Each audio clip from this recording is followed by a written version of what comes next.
Hey everyone, welcome to Cartographia IES, a revolution in Indian education. My name is Gaurav and I will be dealing with international relations. International relations UPSC के GS paper 2 से deal करता है और आज का हमारा topic है India Sri Lanka relations. वो इसलिए रिसेंटली आप देखोगे श्रीलंका में महिंदा राजपक्षे जी पीएम इलेक्ट हुए हैं। तो उनके इलेक्ट हो जाने के बाद आप देखोगे कि महिंदा राजपक्षे जी और गोटाबाया राजपक्षे दोनों भाई हैं और दोनों ने एक पार्टी को संभाल रखा है और उस पार्टी को लेके कहा जाता है कि इनिशियली ये दोनों लोग प्रो चाइना थे। तो इस परिप्रेक्ष्य में हम श्रीलंका और इंडिया के रिलेशंस को समझेंगे। हमारे जो मेजर इश्यूज हैं वो हम देखेंगे इस लेक्चर में, कौन कौन से इश्यूज हैं और कौन कौन से ऐसे ऐसे एरियाज हैं जहां पे हम कॉपरेशन कर सकते हैं और ज़्यादा बढ़ा सकते हैं और हम दोनों देशों के साथ म्यूचुअल कॉन्टैक्ट को भी बढ़ा सकते हैं। Before we start, as we all know, cartography IAS आप सभी लोगों के लिए एक मॉड्यूल लेकर आया है जिसका नाम है यूपीएससी पंचमरत प्रोग्राम। ये 5 इनोवेटिव मॉड्यूल्स पे काम करता है जिसमें OWC ऑफिशियल वेबसाइट कवरेज की बात की जाती है, जिसमें हम 200 से ज़्यादा ऑफिशियल वेबसाइट्स कवरेज कराते हैं। इसके बाद हम बुक टू मैप सीरीज लेके आए हैं, जो बुकिस नॉलेज है, जो बुकिस चीज़ें हैं उनको हम मैप पे कराते हैं। इसके अलावा एनसीईआरटी का हमने माइंड मैप तैयार कर रखे हैं। इसके साथ साथ आपको 1.5 साल का 1.5 ईयर का आपको करंट अफेयर्स मिलता है, जो बहुत ही ज़्यादा डिटेल्ड में एनालिसिस के साथ दिया जाएगा। इसके साथ यूपीएससी का मेगा पॉइंटर्स भी आपको मिलते हैं। तो ये 5 इनोवेटिव मॉड्यूल्स मिलके बनते हैं पंचअमृत, जिसके तहत हम यूपीएससी में 30 क्वेश्चंस की रिटन गारंटी देते हैं। अदरवाइज आपका जो पैसा है वो वापस कर दिया जाएगा। इसके साथ साथ हमारा यूपीपीसीएस का 60 डेज क्रैश कोर्स चल रहा है जिसमें हम 90 क्वेश्चंस की रिटन गारंटी देते हैं। ओके, सो और अधिक जानकारी के लिए आप कार्टोग्राफिया के इन नंबरों पे संपर्क कर सकते हैं। इसके साथ साथ आप हमें इन सोशल मीडिया प्लेटफॉर्म्स पे भी सपोर्ट या फॉलो कर सकते हैं। So let's start with today's lesson.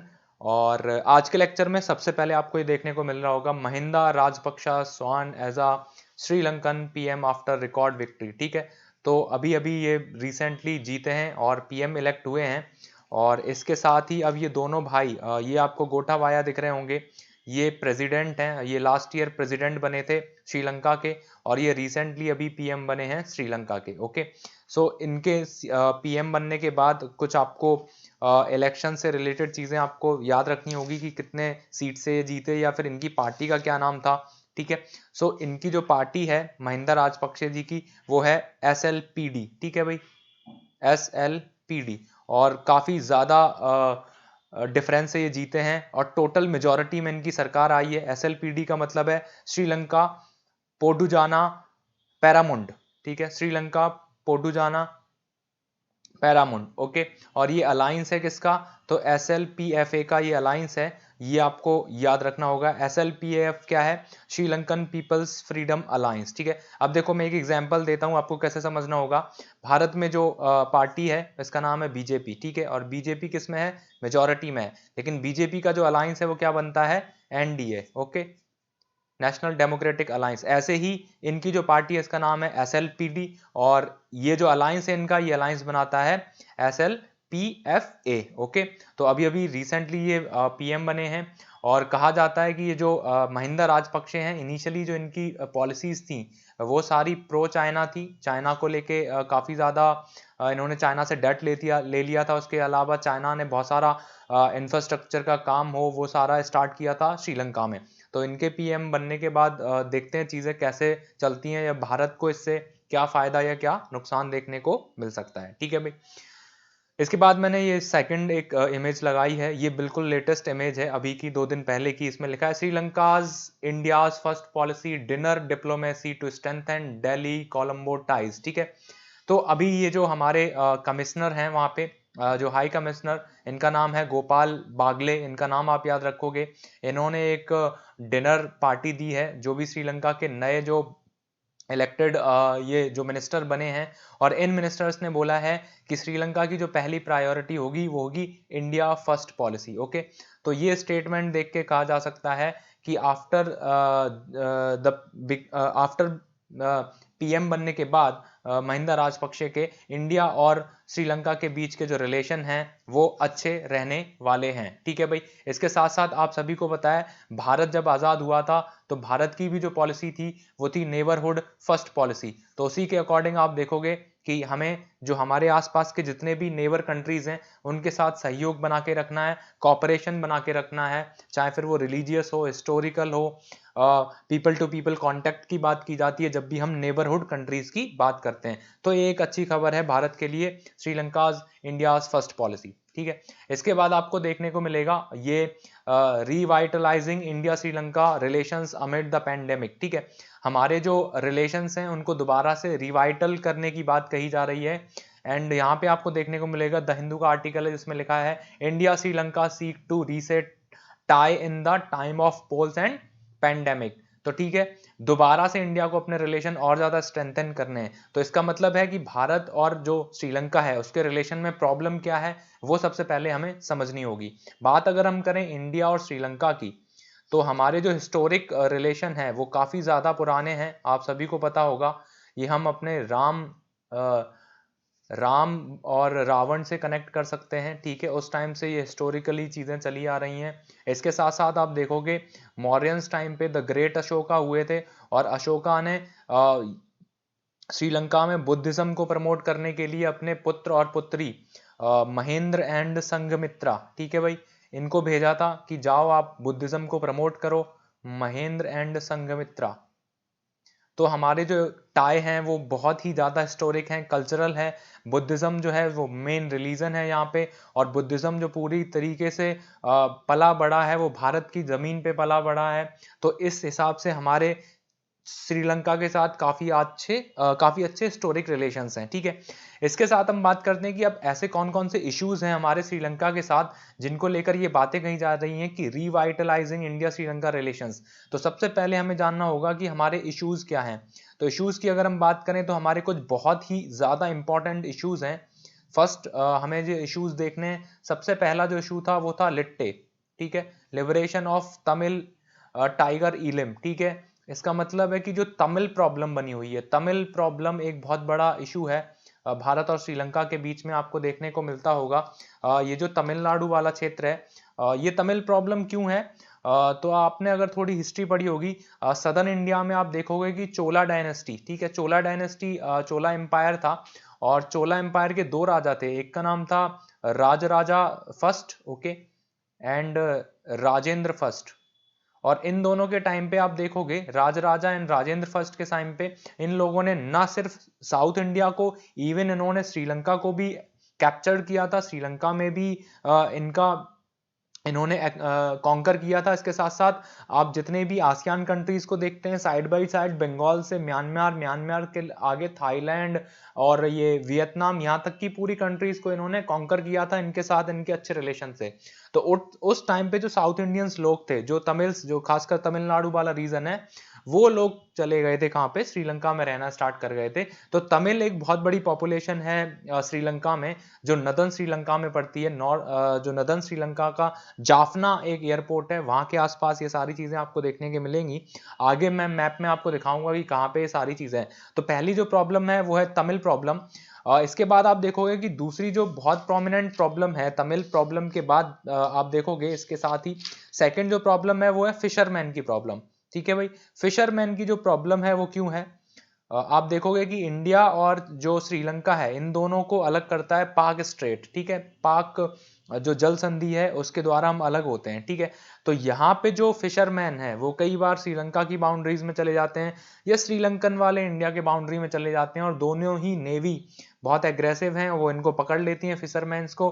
और आप देखते हैं कि इन फिशरमैन को लेकर भी हमारे बीच के जो रिलेशंस हैं वो अच्छे नहीं हैं। आगे हम जानेंगे कि क्या मेन इशू है फिशरमैन को लेके। ठीक है। इसके बाद जो तीसरा बहुत इंपॉर्टेंट इशू है वो है कच्छातीवू आइलैंड। ठीक है। एक आइलैंड है जिसका नाम है Katchatheevu island, okay, Katchatheevu island. तो इस आइलैंड को लेकर भी इशू है, और इनिशियली ये जो आइलैंड था ये इंडिया का आइलैंड माना जाता था, क्योंकि ब्रिटिशर्स जब क्योंकि भारत और श्रीलंका आप देखोगे लगभग एक साथ आजाद हुए, इंडिया 47 में और श्रीलंका 48 में, और ब्रिटिशर्स का कंट्रोल था दोनों कंट्रीज पर। सो दोनों कंट्री पे तो जो कच्छातीवू आइलैंड था, यहाँ से ब्रिटिशर्स क्या कर रहे थे, कंट्रोल कर रहे थे इंडिया एंड श्रीलंका दोनों को। लेकिन उनको जाने के बाद ऐसा माना जाने लग गया कि कच्छातीवू जो आइलैंड है वो इंडिया का है। लेकिन आप देखोगे 1974 में जब इंदिरा गांधी की सरकार बनी थी, तो इंदिरा गांधी की सरकार के टाइम पे इंदिरा गांधी जी ने ये जो कच्छातीवू आइलैंड था ये दे दिया था श्रीलंका को। तो इसको लेकर भी इशू है। लेकिन जो हमारी तमिलनाडु की जो सरकार है वो इस चीज को नहीं मानती है, और तमिलनाडु सरकार बोलती है ये जो कच्छातीवू आइलैंड है वो भारत का आइलैंड है। ठीक है, इसके बाद जो हमारा अगला इंपॉर्टेंट इशू है वो है 13th अमेंडमेंट। 13th अमेंडमेंट, ये एक अमेंडमेंट हुआ था श्रीलंका में, इसको 13th अमेंडमेंट अकॉर्ड भी कहते हैं, जिसको लेकर इशू क्रिएट हुआ था। आगे हम जानेंगे ये क्या इशू है। और इसके साथ साथ एक और हमारा जो इशू है, खासकर जब महिंदा राजपक्षे प्रेसिडेंट थे श्रीलंका के, उस टाइम पे जो चाइना का इन्फ्लुएंस बहुत ज्यादा बढ़ा था।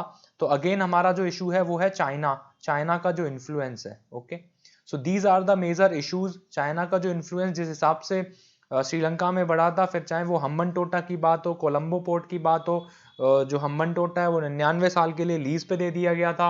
इसके साथ साथ आप देखोगे जो कोलंबो है उसकी भी जो एक पार्ट है वो चाइना के पास में है। तो ये जो मेजर इश्यूज हैं, इन इशू पे दोबारा से इंडिया को बैठना चाहिए। हाल फिलहाल में आप देखोगे लास्ट ईयर ये जो गोटाबाया राजपक्षे जी, ये लास्ट ईयर 2019 में जब प्रेसिडेंट बने थे, तो इसके बाद मीडिया में ऐसी खबरें आई थी कि ये जो गोटाबाया हैं ये प्रो चाइना होंगे। लेकिन बनने के बाद ही इन्होंने जो फर्स्ट विजिट करी थी वो करी थी इंडिया की, और इन्होंने एक स्टेटमेंट दिया था कि हम कोई ऐसा काम नहीं करेंगे जिससे इंडिया की जो पॉलिसी है उसको हम हर्ट करें, या उनके साथ ऐसा हम कोई भी डील नहीं करेंगे जिससे इंडिया के जो इमोशंस हैं या फिर इंडिया की जो डिप्लोमेसी है वो हर्ट हो। और इनकी जो पहली विजिट इंडिया की हुई थी, ये विजिट बताती है कि किस प्रकार से इंडिया और श्रीलंका के रिलेशन पिछले एक साल में बेहतर ही हुए हैं और आगे भी बेहतर होते जाएंगे। ठीक है, इसके बाद शुरुआत करते हैं श्रीलंका की। तो ये भारत है हमारा, ठीक है, दिस इज आवर प्यारा भारत। यहाँ पे आपको देखने को मिलेगा ये अपना भाई पाकिस्तान है ऊपर, ठीक है, इसके ऊपर यहाँ पे अफगानिस्तान आपको देखने को मिलेगा। ठीक है, और अफगानिस्तान से अभी बहुत ही इंपॉर्टेंट चीज ये है कि जो तालिबान वाला जो इशू है, तालिबान इशू, उसको लेके जो यूएसए और तालिबानी के बीच में एक समझौता पैक्ट हुआ है, जिसको लेकर यूएसए अपनी जितनी भी सेना है उसको बाहर निकाल लेगी। तो ये आप याद रखोगे। इसके साथ साथ आप देखोगे नेपाल के साथ हमारा यहाँ पे इशू है, ये जो काला पानी विवाद है, काला पानी डिस्प्यूट, लिपुलेख वाला जो एरिया है वहां ये हमारा डिस्प्यूट है। ये यहाँ पे आपको देखने को मिलेगा LAC, line of actual control. ये विवाद हमारा चाइना के साथ चल ही रहा है। आज भी आप देखोगे चाइना के जो ट्रूप्स हैं उन्होंने इंसर्जेंसी करी है, यहाँ पे इंटरवीन किया है।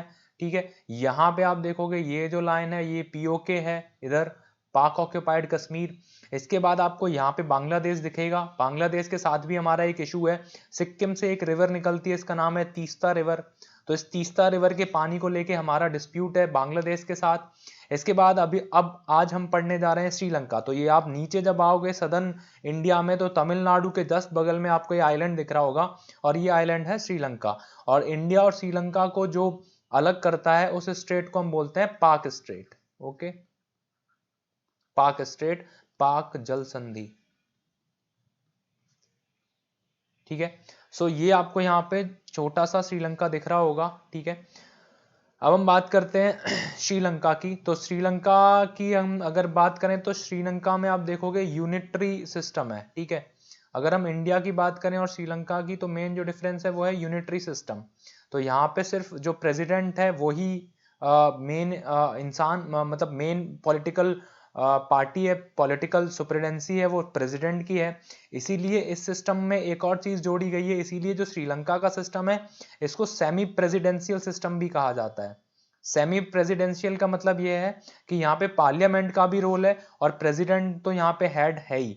ठीक है, semi presidential role, presidential system भी कहा जाता है। ठीक है, क्योंकि इसमें प्रेसिडेंट जो है ये हेड ऑफ द स्टेट है, प्रेसिडेंट, और इसके बाद आप देखोगे कि इसमें पार्लियामेंट का भी रोल है। तो यहाँ पे पार्लियामेंट्री सिस्टम भी हमें देखने को मिलता है, इसीलिए यहाँ PM की पोस्ट भी क्या हो जाती है, इंपॉर्टेंट हो जाती है। ठीक है भाई, तो सबसे पहले हम बात करते हैं ये जो हमारे इश्यूज हैं, इन इशू को लेके सबसे पहले बात करते हैं। तो ये जो इशू है, ये इशू कहाँ से क्रिएट हुआ है? सबसे पहले आप ये देखो, ये जो मैप है, ये श्रीलंका का जो मैप है, ये एथनिक कम्युनिटीज पे ये बेस्ड है। ये आपको ऊपर का जो ग्रीन पार्ट दिख रहा है, ये सारे ये जो यहाँ से लेके ये नीचे ईस्टर्न पार्ट तक आपको दिख रहा है, ये पूरा जो ग्रीन पार्ट है, इस पूरे पार्ट में रहते हैं तमिल्स। ओके, तो ये जो पूरा पार्ट है ये तमिल्स को बिलोंग करता है, और ये तमिल इंडियन तमिल है, ठीक है भाई। और बाकी जो आपको पॉपुलेशन दिखेगी वो 70% पॉपुलेशन जो श्रीलंका में है वो है किसकी? तो वो है सिन्हालीज की, ठीक है, सिन्हालीज पॉपुलेशन। तो यहां से अब एक चीज आपको समझनी होगी कि ये जो एथनिक ग्रुप होते हैं, कोई भी जब देश है, मैं किसी एक देश की बात कर रहा हूं, कोई ए कंट्री है। अब इस ए कंट्री में मान लिया ए, बी, सी, डी, ई, इतने अलग अलग डिफरेंट कल्चर के डिफरेंट एथनिक ग्रुप के लोग रहते हैं। तो जब इस ए कंट्री में डिफरेंट कल्चर के डिफरेंट एथनिक ग्रुप के जब लोग रह रहे होंगे, तो और इस कंट्री में जब कोई एक ग्रुप, जैसे मान लिया सी ग्रुप है, ये बहुत ज्यादा प्रोमिनेंट हो जाएगा या पॉलिसीज सी ग्रुप को लेकर बहुत ज्यादा बनाई जाएंगी, तो बाकी के जो ग्रुप हैं इनको आउटफेल्ट होगा, इनको लगेगा ही नहीं कि ये हमारा देश है। और ये सारे जो बाकी के जो और जो ग्रुप्स हैं ये रिवोल्ट करने पर उतर आएंगे, ठीक है, क्योंकि इनकी इंपॉर्टेंस इन्हें कम दिखेगी, और ये अलग स्टेट की क्या कर सकते हैं? मांग भी कर सकते हैं, सेपरेशन की मांग भी कर सकते हैं, ठीक है। स्टेट की अगर मैं बात करूं तो मॉडर्न स्टेट का जो कॉन्सेप्ट है वो यही कॉन्सेप्ट है कि एक तो मॉडर्न स्टेट का मतलब ये है कि मॉडर्न स्टेट को बोला जाता है कि मॉडर्न स्टेट के पास क्या होना चाहिए? तो टेरिटरी होनी चाहिए, ठीक है, तो टेरिटरी होनी चाहिए। दूसरी चीज ये कि मॉडर्न स्टेट के पास अपनी एक स्पेसिफिक क्या होनी चाहिए? पॉपुलेशन होनी चाहिए, ठीक है। इसके बाद उस मॉडर्न स्टेट में गवर्नेंस होनी चाहिए, और गवर्नमेंट के बाद आप देखोगे कि रिकॉग्निशन भी होना चाहिए किसी दूसरी स्टेट का। और ये चारों चीजें जब हो जाती हैं, रिकॉग्निशन जब हो जाएगा, तो ये चारों चीजें जब एक्सेप्ट कर ली जाती हैं, तो उस ग्रुप को क्या कर दिया जाता है? एक स्टेट भी बनाया जा सकता है, ठीक है। तो ये जो एरिया है, अब आप समझो कि श्रीलंका में जो तमिल प्रॉब्लम क्या है। श्रीलंका में 70% जो लोग हैं वो हैं सिन्हालीज, ठीक है, और उसमें जो तमिल्स की जो पॉपुलेशन है बहुत कम है, और ऊपर से यहाँ पे यूनिटरी सिस्टम है। तो ये 70% लोग जिसको चाहते हैं वही क्या बनता है? यहाँ पे प्रेसिडेंट बनता है। तो ये जो तमिल लोग हैं इनका कोई भी इन्वॉल्वमेंट नहीं होता, ये चाह के भी इनका मनपसंद का कोई प्रेसिडेंट नहीं बन सकता, हेड ऑफ द स्टेट नहीं बन सकता, ठीक है, पहली प्रॉब्लम। दूसरी प्रॉब्लम ये जो सिन्हालीज हैं इनकी जो ऑफिशियल लैंग्वेज है वही श्रीलंका की इनिशियली ऑफिशियल लैंग्वेज थी। अब इन दो इश्यूज को लेके आप देखोगे कि अब ये जो तमिल वाले लोग हैं इनको जब रिकॉग्निशन नहीं मिलेगा तो ये लोग क्या करेंगे? रिवोल्ट करना स्टार्ट कर देंगे। अब जब ये रिवोल्ट करेंगे तो रिवोल्ट के लिए तुम्हें ताकतवर होना पड़ेगा, और ताकतवर होने के लिए आप देखोगे कि 1976 में एक मिलिटेंट ग्रुप स्टार्ट होता है, और इनको बोलते हैं लिट्टे, ठीक है भाई, लिबरेशन ऑफ तमिल टाइगर इलिम। और ये लोग बोलते हैं कि हम तमिलनाडु, ये जो तमिल का जो नदन भाग है इसको हम आजाद करवाएंगे और अलग स्टेट का दर्जा देंगे, ठीक है, क्योंकि हमारा जो इंपॉर्टेंस है वो श्रीलंका में कम है, चाहे वो पॉलिसी की बात हो, कल्चर की बात हो। सिन्हालीज अपने आप को ज्यादा प्रोमिनेंट समझते हैं, इवन ये तमिल वालों से इनके अच्छे संबंध भी नहीं है। और यहाँ से आप देखोगे 1976 में एक मिलिटेंट ग्रुप इमर्ज होता है, लिबरेशन ऑफ तमिल टाइगर इलिम, और ये यहां पे क्या करेंगे?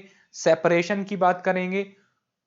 जब इनको सेपरेट नहीं किया जाएगा, सेपरेशन की बात नहीं मानी जाएगी, तो यहां पे क्या करेंगे? ये टेररिज्म को प्रमोट करेंगे, ठीक है। इंटरनल जो टेररिज्म है, इंटरनल जो पॉलिसीज है वो पूरी तरह से श्रीलंका की प्रॉब्लम में आ जाएगी। तो पहली चीज यही है कि ये जो लिट्टे बना इसका रीजन यही था कि ये जो नदन श्रीलंका वाला जो पार्ट है, तमिल वाला पार्ट है, इनको इनकी इंपॉर्टेंस मिलना, ठीक है।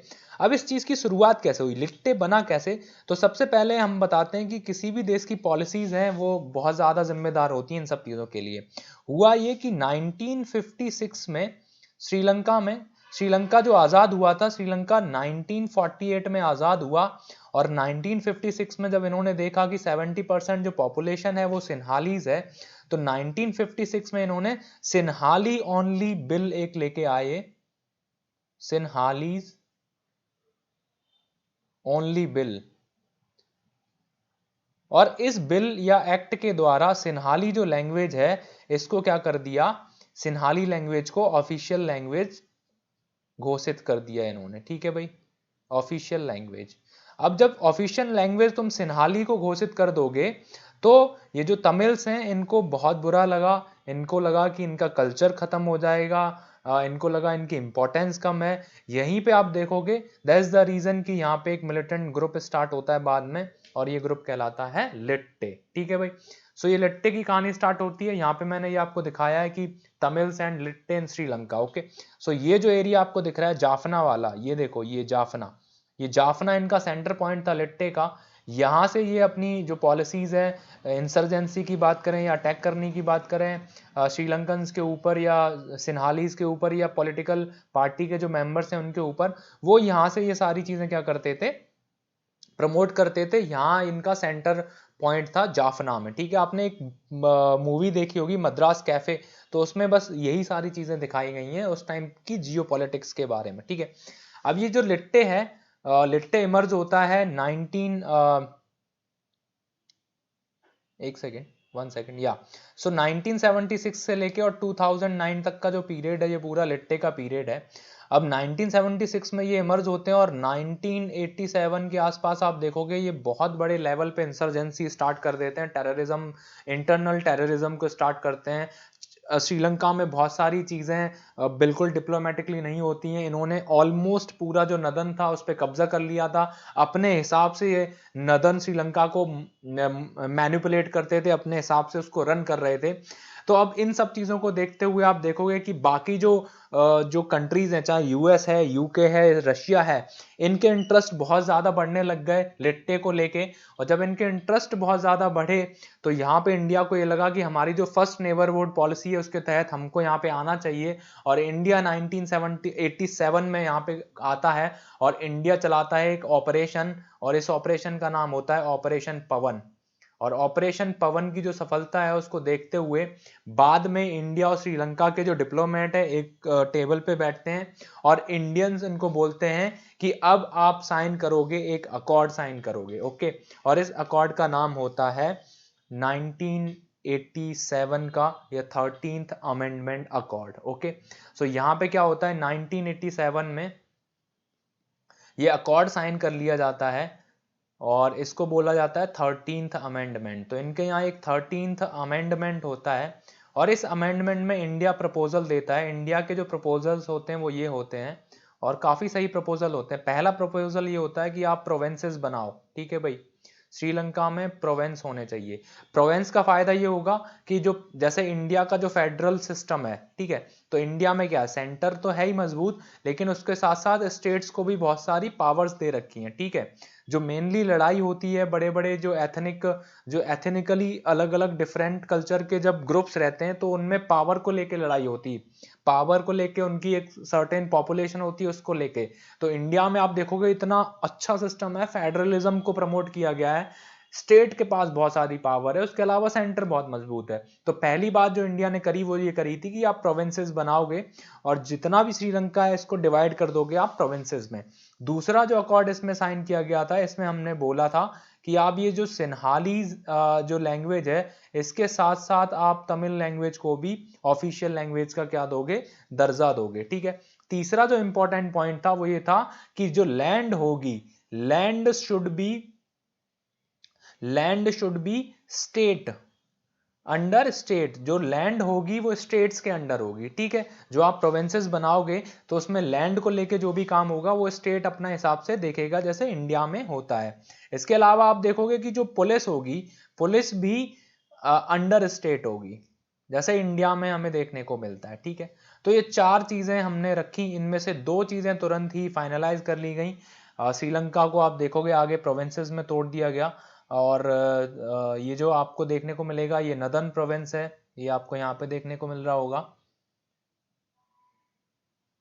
या सो ये आपको देखने को मिलेगा नदर्न प्रोविंस है, ये नॉर्थ सेंट्रल है, ये नॉर्थ वेस्टर्न है, ये सेंट्रल है, ये ईस्टर्न है और ये साउथर्न है, ठीक है, ये वेस्टर्न है। तो ये प्रोविंसेस में इसको तोड़ दिया गया इस अकॉर्ड के द्वारा। 13th अमेंडमेंट ये दूसरा इशू था। अब इसमें आगे चल के क्या हुआ, इंडिया इसके बाद ये जो अकॉर्ड साइन हुआ तो दो चीजें तो इसमें तुरंत ही फाइनलाइज कर दी गई, प्रोविंसेस में तोड़ दिया गया और तमिल को एज ए ऑफिशियल लैंग्वेज मान लिया गया। लेकिन जो लैंड गिवन वाली बात थी, ये जो श्रीलंका की जो पॉलिसी है डिप्लोमेसी, इन्होंने इन दोनों चीजों पे काम नहीं किया। एक तो land should be given to the states, इस पे काम नहीं किया, और पुलिस जो स्टेट को देनी थी इस पे काम नहीं किया। ये इस पे इन्होंने इसलिए नहीं किया क्योंकि श्रीलंका जो है वो यूनिटरी है, ठीक है भाई। ये तो यहाँ पे जो प्रेसिडेंट है वो एक सिंगल पावर है। तो जब भी आप लैंड अगर इनको दे दोगे और पुलिस भी इनको दे दोगे, और कल को ये लोग क्या करेंगे, यहाँ पे इंसर्जेंसी फिर बढ़ा सकते हैं, क्योंकि अब पुलिस भी इनके हाथ में है, लैंड भी इनके हाथ में है, लैंग्वेज इनकी है, पॉपुलेशन इनकी है, और इनको बस एक रिकॉग्नाइजेशन चाहिए होगा। तो हो सकता है कि आगे जब रिकॉग्नाइजेशन मिलेगा तो उस तौर पे हो सकता है कि नदन जो श्रीलंका है इसको एक अलग स्टेट का दर्जा दे दिया जाए। दैट्स द रीजन कि यहाँ पे लैंड और ये पुलिस है, ये दो चीजें जब इनके हैंड ओवर नहीं करी गई तो ये सिस्टम आगे और भी चलता रहा। और तमिल्स का जो ये लिट्टे था, ये लिट्टा और ज्यादा लिट्टे एग्रेसिव हुआ। जब ये बहुत ज्यादा एग्रेसिव हुआ तो यहाँ पे एक सिविल वॉर हुई, और ये जो सिविल वॉर थी वो बहुत ही खतरनाक सिविल वॉर थी। इस सिविल वॉर में कहा जाता है कि बहुत सारे जो सिविलियंस हैं इनकी क्या हुई, डेथ हुई, ठीक है, सिविलियंस की, सिविलियंस को मारा गया। जब सिविलियंस की बहुत ज्यादा डेथ होगी तो यूनाइटेड नेशंस का एक ऑर्गेनाइजेशन है, आप सबको पता होगा, United Nations Human Right Commission, okay.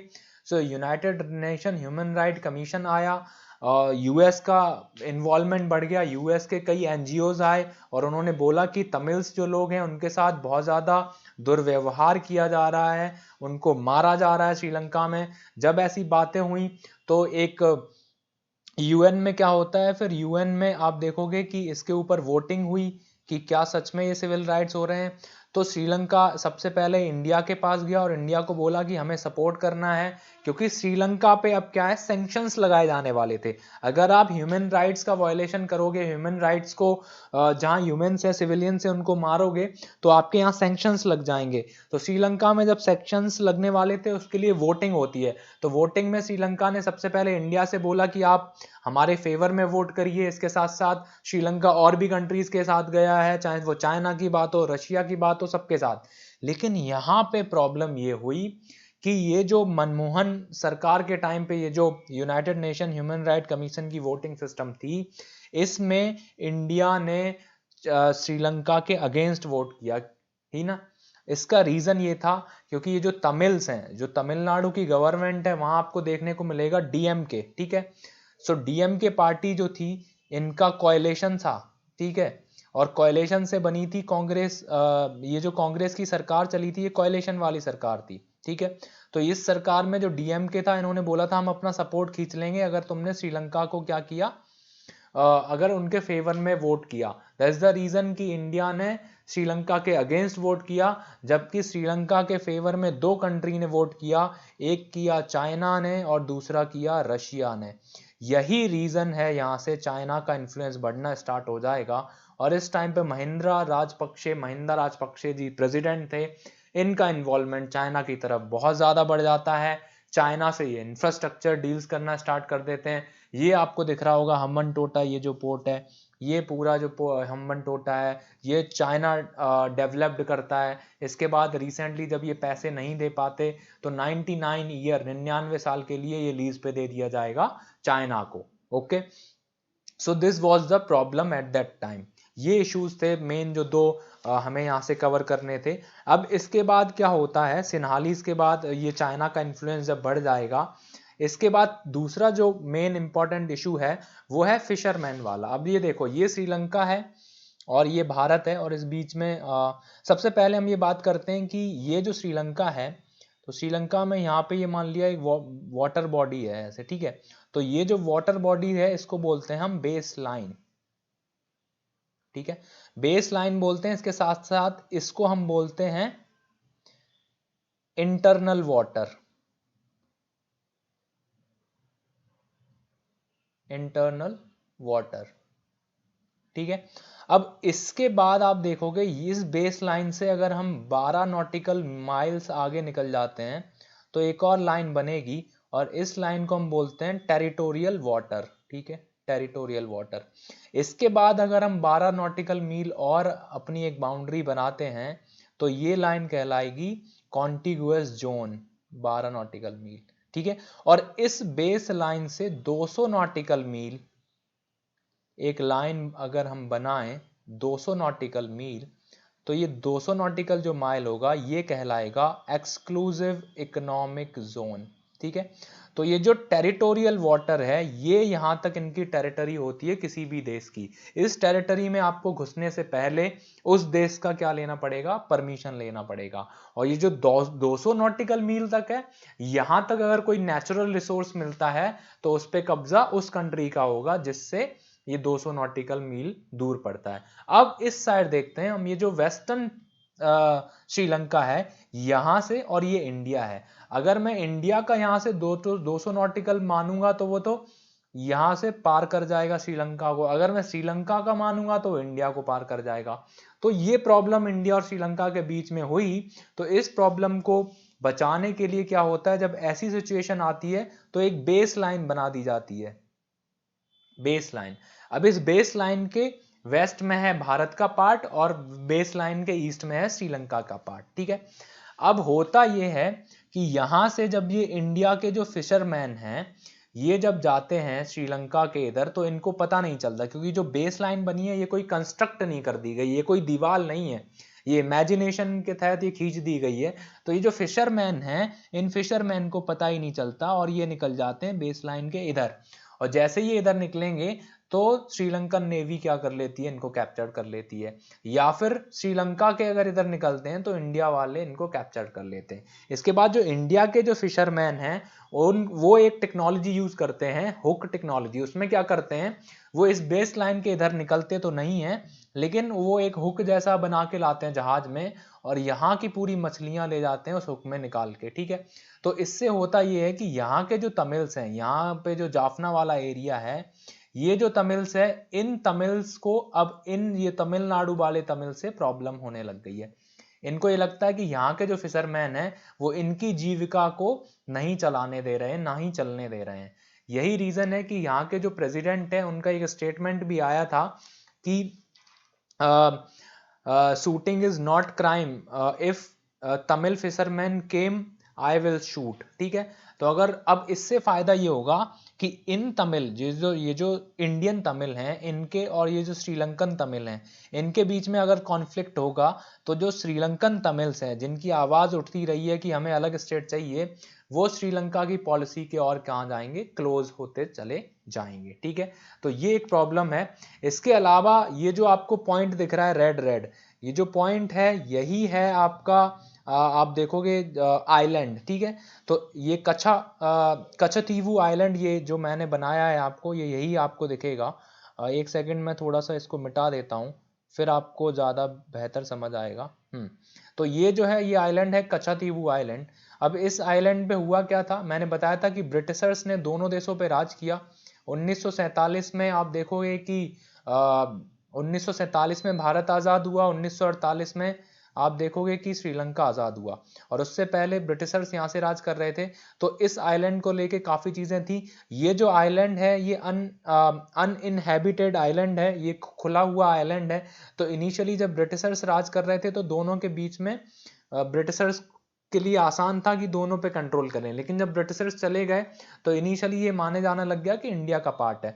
फिर हुआ ये कि श्रीलंका से अच्छे संबंध बनाने के चक्कर में 1974 में 1974 में इंदिरा गांधी जी ने ये कच्छतीवु आइलैंड जो है ये श्रीलंकन गवर्नमेंट को दे दिया। ठीक है, अब होता ये कि ये जो तमिलनाडु जो है, तमिलनाडु की गवर्नमेंट है, ये बोलती है कि नहीं, ये जो कच्छतीवु आइलैंड है ये इंडिया को बिलोंग करता है और यहाँ तक हमारी टेरिटरी है, यहाँ पे हम जाया करेंगे। ठीक है, तो ये जो सेकंड इशू है ये बना हुआ है। तमिलनाडु जो गवर्नमेंट है उन्होंने हवाला दिया है कि जो कॉन्स्टिट्यूशन का आर्टिकल 2 है और कॉन्स्टिट्यूशन का आर्टिकल 3 है, ये 2 और 3 डील करता है अगर हम किसी भी टेरिटरी को अनेक्स करते हैं या हमारी कोई भी टेरिटरी दी जाती है, ठीक है। तो ये जो कच्छातीबू आइलैंड है ये सिर्फ एक एग्रीमेंट के तहत दे दिया गया और हमने कोई भी कॉन्स्टिट्यूशन में इसमें अमेंडमेंट नहीं किया।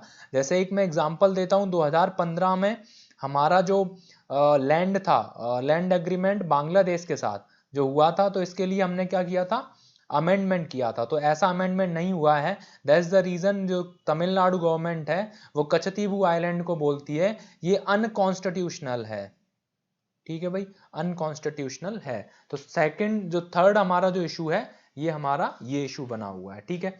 तो ये सारे हमने इश्यूज देखे हैं।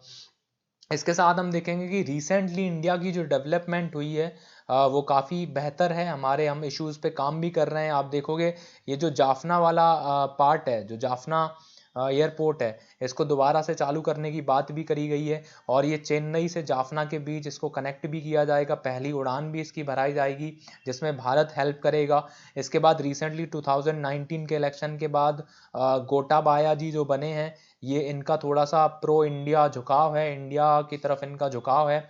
इसके बाद जब इनकी फर्स्ट विजिट हुई थी तो फर्स्ट विजिट में हमने क्या किया था, 450 मिलियन यूएस डॉलर का लाइन ऑफ क्रेडिट इनको दिया था। लाइन ऑफ क्रेडिट का मतलब ये होता है कि 450 मिलियन यूएस डॉलर में 400 जो मिलियन यूएस डॉलर हैं इनका ये यूज कर सकेंगे इंफ्रास्ट्रक्चर में, ठीक है, घर बनाने में, हाउसिंग में या ट्रेन्स खरीदने में, कुछ भी। और जो 50 मिलियन है ये हमने सिक्योरिटी के पर्पज से इनको दिया है कि आप हमसे, देखो लाइन ऑफ एक्चुअल कंट्रोल का मतलब ये होता है कि हम इनको पैसे तो नहीं देते 450 मिलियन, लेकिन ये जो 450 मिलियन का ये हमसे सामान खरीद सकते हैं। श्रीलंकन गवर्नमेंट वो डिफेंस के लिए अलग से खरीद सकती है। 400 मिलियन में आप देखोगे इंडिया में जितनी भी ट्रेन बनती हैं वो ट्रेनें आप देखोगे श्रीलंका में चल रही हैं और उसके लिए ये धीरे धीरे अपना जो ईएमआई के तहत इस पैसे को क्या करते रहें, वापस करते रहें, ठीक है। इसके बाद आप देखोगे कि दिसंबर 2019 में जैसे ही गोटाबाया बने थे उसके बाद एडमिरल हमारे जो करमवीर सिंह हैं ये गए थे, इनकी विजिट हुई थी। इसके तुरंत बाद आप देखोगे जनवरी 2020 में विजिट हमें देखने को मिली अजीत डोभाल साहब की, जो हमारे एनएसए हैं। तो हमारे जो रिश्ते हैं वो और ज्यादा बेहतर बनाने की बात करी जा रही है समय समय पर, ठीक है। तो अब हम देखते हैं कि इंडिया श्रीलंका के जो रिलेशंस हैं वो क्या है, ये सारी चीजें हमने डिस्कस करी हैं। Sri Lanka India closest maritime neighbour and it just 30 nautical miles away from the territorial boundary. India has deep historic and cultural ties, ठीक है। हिस्टोरिक वही है, अशोका से आप रिलेट कर सकते हो, ठीक है, अशोका ने बुद्धिज्म को यहाँ पे प्रमोट किया था, ठीक है। कल्चरल टाइज हैं हमारे, तमिल लोग इसमें रह रहे हैं, एज वेल एज आप देखोगे और भी काफ़ी सारी कम्युनिटीज़ हैं जो श्रीलंका में रहती हैं और बहुत ज़्यादा बिजनेस भी वहाँ पे करती हैं ये सारी कम्युनिटीज़, ठीक है। Background of Sri Lanka and history of civil war, ये चीज़ें हमने देखी हैं कि Tamils and Sinhalese are the 2 major ethnic group, ठीक है। तो 2 मेजर एथनिक ग्रुप यहाँ पे रह रहे हैं, एक तो है तमिल्स, ठीक है, और एक है सिन्हालीज, ठीक है। इन Sri Lanka Sinhalese eternal conflict with the Tamil for power had been gathered and strengthened since therefore independence day, ठीक है। तो सिन्हालीज क्या कर रहे थे, अपनी पावर को बढ़ाना चाह रहे थे, तमिल्स और सिन्हालीज के बीच में इसी को लेके लड़ाइयाँ स्टार्ट हो गई और ये लड़ाई और भी ज़्यादा बढ़ती है कब, जब ये सिन्हाली ओनली बिल पास होता है 1956 में, ठीक है। इसके बाद आप देखोगे कि 1972 में the constitutional provision in 1972 favouring the Sinhali language, ठीक है। तो ये प्रोविजन होता है इसमें, सिन्हाली जो लैंग्वेज है इसको और ज़्यादा प्रमोट किया जाता है। अब इस प्रमोशन से होगा क्या कि 1976 में क्या बन जाएगा, लिट्टे आ जाएगा, ठीक है। This is the background of whole things. इसके बाद इंडिया का जो रोल है सिविल वॉर को कम करने में क्या रहा था, तो the bilateral relation between India and Sri Lanka deteriorated in 1980s with the rising of Tamil militant separation, ठीक है। सो तमिल का तुम सबको ही पता है कि लिट्टे, ये लिट्टे की बात करी जा रही है। सो लिट्टे जब इमर्ज हुआ था उसके बाद आप देखोगे कि इंडिया और जो लंकन रिलेशंस हैं उन पे इम्पैक्ट भी पड़ा। In 1987 the objective of improving the ties Indo Sri Lanka accord was sign between India and Sri Lanka, ठीक है। तो उसके बाद आप सबको पता है कि 19 1987 के बाद हमने ऑपरेशन पवन चलाया था। ऑपरेशन पवन के बाद हमने लिट्टे को ख़त्म करने में एक बहुत अहम भूमिका निभाई थी। इसके बाद 1987 को हमारा इंडो श्रीलंकन अकॉर्ड साइन हुआ था, जिसमें 4 चीज़ों पर डिस्कस करी गई थी, वो हमने बताया ही है आपको। द 13th अमेंडमेंट क्यों इंपॉर्टेंट है? 13th अमेंडमेंट में हमने बात करी थी कि आपको प्रोविजंस बनाने होंगे, तमिल जो ऑफिशियल लैंग्वेज है उसको प्रमोट करना होगा, उसको ऑफिशियल लैंग्वेज बनाना होगा। आपको पुलिस जो है वो स्टेट के हाथ में देनी होगी, लैंड जो है वो स्टेट के हाथ में देनी होगी, ठीक है। इसके साथ आप देखोगे कि ये जो ऑपरेशन पवन की बात करी जा रही है और राजीव गांधी की जो असैसिनेशन है वो भी कहा जाता है कि लिट्टे के द्वारा ही हुई थी। तो कहा जाता है कि जो श्रीलंकन जो इंसर्जेंसी है या जो लिट्टे की प्रॉब्लम है उसको ख़त्म करने में हमने इतना सहयोग किया कि हमने अपने प्रधानमंत्री उस टाइम के उनको खो दिया, ठीक है। तो ये जो लिट्टे थे, इन लिट्टे वालों ने राजीव गांधी की 1991 में हत्या कर दी थी, ठीक है। इसके बाद आप देखोगे फाइनली 2009 में 25 साल के बाद आप देखोगे कि लिट्टे को पूरी तरह से ख़त्म कर दिया गया, ठीक है। और तमिलनाडु का जो इन्फ्लुएंस है वो अभी भी बना हुआ है। और इस सेंट्रल गवर्नमेंट कैसे इस तरह से, अब देखो ये जो सेंट्रल गवर्नमेंट है वो और कुछ करना चाह रही है, लेकिन तमिलनाडु की जो गवर्नमेंट है वो और कुछ करना चाह रही है, ठीक है। तो जब भी कोएलिशन की सरकार होती है, जब भी मिली जुली सरकार होती है, जब भी गठबंधन की सरकार होती है, तो गठबंधन की सरकार में ये प्रॉब्लम्स ऐसी सामने आती हैं। लेकिन आज की हम परिस्थिति देखें तो भारत में मेजॉरिटी की सरकार है, और मेजॉरिटी की सरकार है तो इंडिया को ज़्यादा सोचना नहीं पड़ेगा, और सेंट्रल गवर्नमेंट जो चाहेगी उस हिसाब से अपने रिलेशंस को और बेहतर बना सकती है, ठीक है। इंडिया वोटेड अगेंस्ट श्रीलंका, ये देखा ही था हमने। श्रीलंका के अगेंस्ट में हमने वोट किया था 2009, 12 एंड 13 में, ठीक है भाई। जो UNHRC रिजोल्यूशन पास हुआ था उसमें, ठीक है। और यहाँ पे सपोर्ट किया था चाइना ने श्रीलंका को, और रशिया ने, चाइना और रशिया ने। और यहीं से चाइना के साथ लंका का जो इन्फ्लुएंस है वो बढ़ने लग गया। In the period of low profile relationship between the two nations, Sri apparently started favoring China। ये देख लीजिए, चाइना से फेवर करना स्टार्ट कर दिया। चाइना का जो मैरीटाइम सिल्क रूट है इसको प्रमोट करना स्टार्ट कर दिया। हम्बन टोटा जो बंदरगाह है, जो पोर्ट है, वो पूरा कंस्ट्रक्ट चाइना ने किया। बाद में अभी 99 साल के लिए वो पोर्ट इनको दे दिया गया। कोलंबो का एक अच्छा खासा पार्ट चाइना के अंडर में ही है। इसके अलावा चाइना ने अपनी जो सैटेलाइट लॉन्चिंग जो एक्टिविटीज़ हैं उनको भी बढ़ाया है, जिसको श्रीलंका को दिया गया है, ठीक है। इसके बाद इंडिया की जो प्रॉब्लम्स हैं उनकी अगर हम बात करें तो फिशरमैन की जो हमारी प्रॉब्लम है ये हमने डिस्कस करी है। पाक स्टेट के बाद जो हमें देखने को मिलती है, फिशरमैन के साथ साथ हमारा जो कच्छतीवू वाला जो आइलैंड है उसको लेकर भी हमारी प्रॉब्लम है। ये मेजर प्रॉब्लम है कच्छतीवू आइलैंड को लेकर, ठीक है। इसके बाद हम देखेंगे कि इंडिया श्रीलंका की जो रिलेशन है उसमें कॉपरेशन कैसे बढ़ सकता है। तो कल्चरल की बात हम करते हैं कि पीपल ऑफ इंडियन जो ओरिजन है, कहा जाता है सिंधी, गुजराती, पारसी और मलयालीज, तेलुगु, ये सारे लोग अभी भी श्रीलंका में बहुत बड़ी मात्रा में हैं। तो इससे क्या होगा, पीपल टू पीपल कांटेक्ट हमारा बनेगा श्रीलंका के साथ, हमारे रिलेशन और बेहतर होंगे। कल्चरल कोऑपरेशन की हमने बात करी है कि कल्चर को प्रमोट करेंगे एक दूसरे के, ठीक है। इसके साथ द इंडियन कल्चर सेंटर इन कोलंबो में जो इंडियन कल्चर सेंटर बना है इसको प्रमोट करने की बात करी गई है। और ये प्रमोट करेगा इंडियन कल्चर को कहाँ पे, श्रीलंका में। फिर चाहे वो इंडियन म्यूजिक हो, डांस हो, हिंदी हो, योगा हो। इसके साथ साथ आप देखोगे दोनों देशों के बीच में क्रिकेट भी होता है। तो क्रिकेट भी एक अच्छा माध्यम है कि दोनों के बीच में अच्छे संबंध बन सकें, ठीक है। बुद्धिज्म एक बहुत बड़ा, मैं कहूँगा कि एक बहुत ही अच्छा एग्जाम्पल क्रिएट कर सकता है कि भारत और श्रीलंका के जो रिलेशन है वो और भी ज़्यादा मजबूत हों। टूरिज्म की बात करें, tourism also form an important link between India and Sri Lanka. India is the largest source of market of Sri Lankan tourism, okay. इसके अलावा आप देखोगे कि education is another important area of cooperation between India and Sri Lanka. India offer scholarship slot annually to deserving Sri Lankan as student. तो श्रीलंका के जो students हैं उनको स्कॉलरशिप स्लॉट दिया जाता है कि उनका सिर्फ एडमिशन इंडिया में सिर्फ श्रीलंकन का ही होगा, ठीक है। ट्रेड रिलेशन की बात करें तो श्रीलंका आप देखोगे सार्क का मेंबर है, और इसके साथ साथ आप देखोगे बिम्स्टेक का भी मेंबर है। इसके बाद हमारा जो श्रीलंका के साथ फ्री ट्रेड एग्रीमेंट जो 98 हुआ है, तो ट्रेड रिलेशन भी हमारे बढ़ते हैं इसके साथ, इनके साथ, ठीक है। उसके बाद economic and technologically cooperation agreement हुआ है हमारा ETCA इनके साथ, कि टेक्नोलॉजी में भारत की स्थिति ज़्यादा बेहतर है तो हम अपनी टेक्नोलॉजी श्रीलंका वालों को देंगे। इकोनॉमी की जब भी बात आएगी तो हम इनको असिस्टेंट प्रोवाइड कराएंगे श्रीलंकन्स को। इसके साथ जब भी श्रीलंका पे संकट होगा तो उस टाइम पर भी हम इकोनॉमिकली इनके साथ खड़े रहेंगे। जैसे अटल बिहारी वाजपेयी के टाइम पे आप देखोगे कि एम्बुलेंस सेवा स्टार्ट करी गई थी, ठीक है, बहुत इंपॉर्टेंट सेवा थी इस टाइम पे, जब श्रीलंका में ऐसी सारी चीज़ें हो रही थी, तो इससे कॉरपोरेशन और ज़्यादा बेहतर हुए हैं।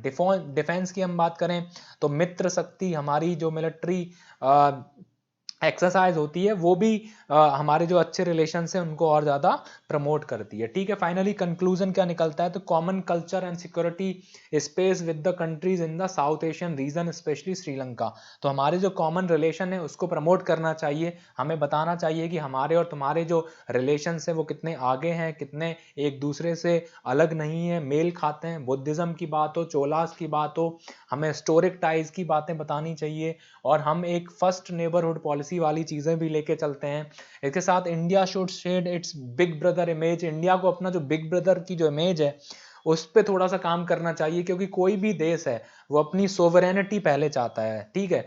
तो इनको हम श्रीलंकन्स को सोवरेन करें, उनके जो इंटरनल चीज़ें हैं उनमें हम ज़्यादा इंटरनल जो एक्टिविटीज़ हैं उसमें ज़्यादा पार्टिसिपेट ना करें, इंटरनल पॉलिसीज़ को ज़्यादा हम मैनिपुलेट ना करें, प्रेशर ना बनाएं। इसके साथ साथ श्रीलंका भी हमेशा से आप देखोगे कि यूनाइटेड नेशन सिक्योरिटी काउंसिल में इंडिया की दावेदारी का समर्थन करती रही है, परमानेंट मेंबरशिप की बात हो, तो ये सारी जो चीज़ें हैं ये हमें बेहतर बनाती हैं इंडिया और श्रीलंका के रिलेशंस को, ठीक है। इसके साथ नई सरकार जो बनी है, नए PM हैं और नए प्रेसिडेंट हैं, और भारत में भी मेजॉरिटी की सरकार है, तो ठीक है। सो PM एंड प्रेसिडेंट जो गोटाबाया हैं, ये दोनों एक ही फैमिली से बिलोंग करते हैं, और भारत में भी मेजॉरिटी की सरकार है, तो ये तीनों मिलके एक अच्छा रिलेशन बना सकते हैं। और हमें इंडिया के साथ साथ श्रीलंका के साथ साथ हमने मालदीव से अच्छे रिलेशन बना रखे हैं, तो हम एक अच्छा ट्रायंगल बना सकते हैं इंडिया, श्रीलंका और मालदीव्स के बीच में, और हम अपने नेबरिंग कंट्रीज के बीच में अच्छे रिश्ते और भी बेहतर कर पाएंगे इन सब चीज़ों से। आई होप कि आपको इस लेक्चर से इंडिया और श्रीलंका रिलेशंस में काफ़ी चीज़ें समझने को मिली हों। बाकी जुड़े रहिए कार्टोग्राफिया के साथ। थैंक यू, धन्यवाद।